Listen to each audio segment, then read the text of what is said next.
सर्व भाविक भक्तांना खूप खूप आशीर्वाद। एक आनंदाची बातमी सर्वांना, या वर्षी रामनवमी निमित्तानं रामकथा ठेवलेली आहे व तसेच 108 कुंडी विश्वशांती दत्तया घेतली ठेवली आहे।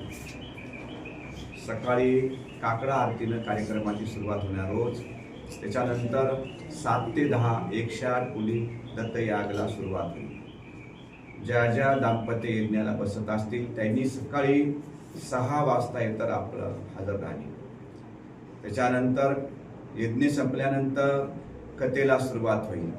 कथा ही 11 ते 2 कथा रोज राहील। त्या कथेचा सुद्धा सर्वांनी लाभ घ्यावा। खूप छान कथा होणार आहे म्हणून या कथेचा तुम्ही सर्वांनी अवश्य लाभ घ्यावा।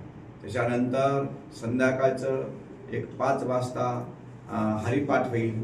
त्याच्या हरिपाठ संपल्यानंतर रोज हरिकीर्तन होईल। कीर्तनामध्ये सुद्धा तुम्ही सर्व सद्भक्तांनी अवश्य लाभ घ्यावा। कीर्तनकार सुद्धा खूप मोठे मोठे महात्मे आहेत, तुम्हा सर्वांना कीर्तन ऐकण्याची सेवा मिळणार आहे। म्हणून रोज 7 दिवसाचा असा कार्यक्रम आहे। त्याच्यानंतर कथा संपल्यानंतर रोज प्रसादाची व्यवस्था केलेली आहे। रोज 1 लाख लोक प्रसाद घेतील। वरण भात चपाती भाजी सर्व व्यवस्था गावगावच्या लोकांनी सुद्धा वाढण्याचं नियोजन घेतलेलं आहे। एका दिवशी 2-2 गावचे महिला वाढतील, पुरुषाला वाढतील अशी व्यवस्था केलेली आहे। या सर्वांनी या कार्यक्रमाचा सर्वांनी लाभ घ्यावा। सकाळी नाश्ता राहील, नाश्त्यामध्ये सुद्धा रोज खिचडी राहील। 10 वाजेपर्यंत 10च्या नंतर रोज प्रसाद राहील। अशा तऱ्हेचं नियोजन केलेलं आहे। रोज 1 लाख लोक प्रसाद घेतील। पंचकोशीतल्या सर्व सद्भक्तांना सर्वांना एक आव्हान आहे आमचं की तुम्ही सर्वांनी आपापली सेवा नित्यनेमाने द्यावी। गेल्या वर्षी सुद्धा पंचकोशी सर्व सद्भक्तांनी महिलांना वाढण्याची सेवा महिलांनीच केलेली आहे, पुरुषांना वाढण्याची सेवा पुरुषांनाच केलेली आहे। आणि एकही दुकान या 7 दिवसामध्ये कुठलंच दुकान लागणार नाही। दुकानधारकांनी सुद्धा ही सूचना लक्षात घेतली पाहिजे। कोणी दुकान लावण्याचा प्रयत्न करू नये। छोटे दुकानं 7 गावचे ग्रामपंचायत ठराव पोलीस स्टेशनला गेलेले आहेत, म्हणून सर्व दुकानदारांनी सुद्धा कुठलं दुकान लावण्यात येणार नाही। ही परमिशन तुम्हाला मिळणार नाही। महिलांसाठी आपण काय विशेष महिलांसाठी आपण विशेष असं की राहण्याची व्यवस्था बी सगळी महिलांचा कक्ष वेगळा केलेला आहे। जेवणाचा जसा कक्ष वेगळे राहण्याची सुद्धा मंडपामध्ये राहण्याची व्यवस्था, महिलांसाठी संडास बाथरूमची व्यवस्था वेगळी केलेली आहे। महिलांना एक सुद्धा आव्हान आहे आमचं की महिलांनी अंगावर दागिने घालून येऊ नये, जेणेकरून तुम्हाला त्याचा त्रास होऊ नये। म्हणून तुम्ही दागिने आपल्या घरीच काढून ठेवायचे।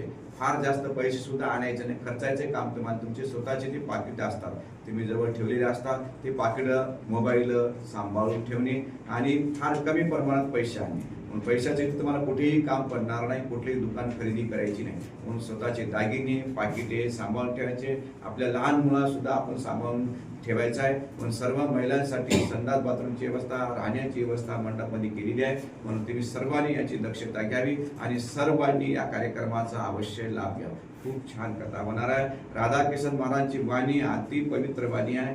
खूप वाणीमध्ये ताकद आहे। अशा महापुरुषाचा कार्यक्रम व्हायला म्हणजे त्यांच्या तारकाच मिळत नाहीत। हे तुम्ही गेल्या वर्षी सेवा केली त्याचं फळ आहे की महाराजांचा भाव खूप आल्हाद झाला आणि त्या आल्हाद भाव त्यांनी सांगितले मला इथं कथा करायची। कुठल्याही व्यक्ती महाराजांनी जे कथा करतात ते खूप छोट्या खाणी कार्यक्रम करत असा, मोठ्या खाणी कार्यक्रम करत नसतात। म्हणून हे तुमच्या सर्वांची जी सेवा केली त्याचं फळ आहे। म्हणून तुम्ही सर्व जनतेने याच्यामध्ये सद्भक्तांनी भाग घेऊन आपलं जीवन धन्य करावं। 20 मार्च ते 27 मार्च हा कथा आहे। 108 कुंडी विश्वशांती दत्तया गेलेली आहे। सर्वांना खूप खूप आशीर्वाद।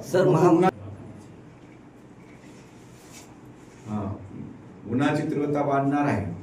उन्हाची तीव्रता वाढत असल्यामुळं आरोग्याची सेवा जे आरोग्य हॉस्पिटल गव्हर्नमेंट हॉस्पिटल आहेत, प्रायव्हेट डॉक्टर लोक आहेत, जाग्यावर व्यवस्था स्टॉल लावलेले असतात। ज्याची टोंगळी दुखायला त्याला सुद्धा तिथे व्यवस्था आहे। पण तब्येत ताप आली काही डॉक्टर लोक 24 तास सेवा देणार आहेत, म्हणून ती बी आरोग्याच्यासाठी व्यवस्था केलेली आहे। महामंडळाची सर काय दुसरी गोष्ट महामंडळाची येणाऱ्या प्रवासी भक्तांना सुविधा व्हावी म्हणून उंबरखेड एसटी महामंडळ, हातगाव एसटी महामंडळ, हिमायतनगर एसटी महामंडळ किंवा भोकर एसटी महामंडळ, अर्धापूर एसटी महामंडळ, नांदेड एसटी महामंडळ, उंबरी स्टेशन महामंडळ हे पण गाड्या सोडणार आहेत।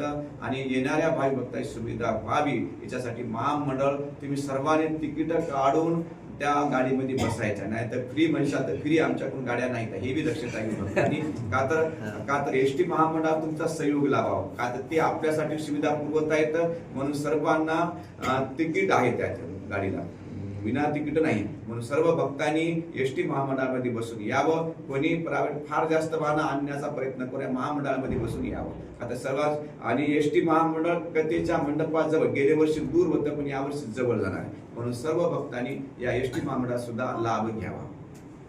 यावर्षी कथा मंडप इतका मोठा आहे, 300 बाय 500चा कथा मंडप आहे. आणि त्या कथा मंडपामध्ये सुद्धा कूलरची उन्हाची तीव्रता बघून कूलरची व्यवस्था केली आहे, बसण्याची व्यवस्था टापटीप केलेली आहे. सर्वांना शिस्त आहे, शिस्त बसण्याची व्यवस्था केलेली आहे. आणि त्याचबरोबर पत्रकार बांधव सुद्धा या कार्यक्रमामध्ये मोठ्या प्रमाणात हजर राहणार आहेत. म्हणून पत्रकार लोक सुद्धा तुम्हाला सहयोग करतील. कुठं आडी अडचणी आल्या असतील, गेल्या वर्षी ट्रॅफिक जवळ दूर विशेष म्हणजे पासासाठी अडचणी झाल्या, पण यावर्षी पासासाठी सुद्धा अडचण येणार नाही. पत्रकार बांधव सुद्धा इथं 24 तास आपली सेवा देणार आहेत. म्हणून कोणाला कमी जास्त काही वाटलं, कोणाला काही अडचण वाटली, कोणाला काही त्रास होऊ लागला, तुम्ही पोलिसांशी संपर्क साधू शकता, पत्रकारांशी संपर्क साधू शकता. का तर पत्रकार बांधव 24 तास तिथं राहणार आहेत. म्हणून महिला बी पत्रकार आहेत, महिलांना आपला पुरुष पत्रकार बोलू वाटलं तर महिला परिषद पत्रकार तुम्ही बोलू शकता. आपली अडचण सांग, काही जरी अडचण झाली तर हे पत्रकार बांधव सुद्धा तुम्हाला सहकार्य करतील येणाऱ्या भक्तांना. ही कथा आपण गेल्या वर्षी पण सुरुवात केली. एकच भाव आहे की या परिसरामध्ये, भारत देशामध्ये आणि सनातन धर्मामध्ये संतांची परंपरा आहे. संत हे समाजाचे मार्गदर्शक आहेत. समाजामध्ये मानवामध्ये शांती नांदावी, धर्माधर्मामध्ये भानगडी होऊ नये. आणि धर्माची संस्कृती संतांमुळं समाजामध्ये पूर्तता होत असते. संतांच्या माध्यमातून समाजाला मार्गदर्शन होत असते. आणि सनातन हिंदू धर्माची सुरक्षा हे संतांच्या माध्यमातून होत असते. म्हणून आमचा या परिसरातील एक भाव आमचा असा बनलेला आहे की या परिसरातील लोकांना संतांचं दर्शन व्हावं, त्यांचं बी कल्याण व्हावं. संतांच्या माध्यमातून भगवंताचं नामस्मरण भक्ती करण्याचं एक प्रोत्साहन मिळते, एक ऊर्जा मिळते. संत ही ऊर्जा आहेत. भगवंताचं नामस्मरण तपश्चर्या करून समाजाला एक दिशा चांगल्या प्रगती मिळत असते. म्हणून संतांच्या माध्यमातून तुम्हाला ऊर्जा मिळावी. या पंचकोशीमध्ये असे कधी कार्यक्रम झालेले नाही. छोट्याशा गावामध्ये कार्यक्रम करणं इतकं सोपं काम नाही. बऱ्याच लोकांना वाटते बा की महाराज गेल्या वर्षी कार्यक्रम केले, यावर्षी कार्यक्रम करायचं, किती पैसा जमा होते की पैशासाठीच करायचं? अजिबात पैशासाठी नाही आहे. हे समाजाच्या कल्याणाकरता कार्यक्रम आहे. तुम्हा सर्वांना भगवंताच्या नामाची ऊर्जा आवश्यक आहे आणि ती ऊर्जा अशा माध्यमातून तुम्हाला मिळत असते. समाजातला तरुण वर्ग फार व्यसनाधीन होत चाललेला आहे. तरुण नष्ट होत चाललेला आहे. झाडं मोठमोठे नष्ट होत चालले, झाडाची भरपूर तोड चालू आहे, भरपूर तोड चालू आहे. त्याच्यामुळे झाडं सुद्धा कमी होत चालेत आणि मुलं सुद्धा, तरुण मुलं हे सुद्धा नष्ट होत चालेत. म्हणून या माध्यमातून तरुणांना चांगली प्रेरणा मिळावी आणि या माध्यमातून वृक्ष हे झाडं सुद्धा संगोपन व्हावं, लोकांनी झाडं लावावं, प्लास्टिक मुक्त करावं, प्लास्टिक सुद्धा वापरू नये, जमीन सुपीक व्हावी, याच्यासाठी गायीचं पालन करावं. याच्यासाठी हा कार्यक्रम आहे. समाजाला एक दिशा देण्यासाठी हा कार्यक्रम आहे. करमणुकीचा नाही, पैसा कमवण्यासाठी अजिबात नाही. का तर समाजामध्ये फिरते वेळेस समाजाकडून पैसा घेऊन कार्यक्रम करणं खूप काम अवघड आहे. इतकं काम सोपं नाही. माणूस लेकराला 10 रुपये देत नाही, पण आम्हाला एवढं सगळं फिरून सगळं सांगून लोकांना पटवून सांगावं लागते बाबा तुमच्या हातून सत्कर्म करा. म्हणून हा कार्यक्रम तुम्हा सर्वांचा आहे. तुम्ही सर्व त्या कार्यक्रमात सहभागी आहात आणि तुमच्या सगळ्याच्या सहयोगातून कार्यक्रम हा कार्यक्रम म्हणजे गेल्या वर्षी केला, या वर्षी केला, लोकांच्या काही भ्रम असतील ते डोक्यातून काढून टाका. ही समाजाच्या कल्याणाकरता कार्यक्रम आहे.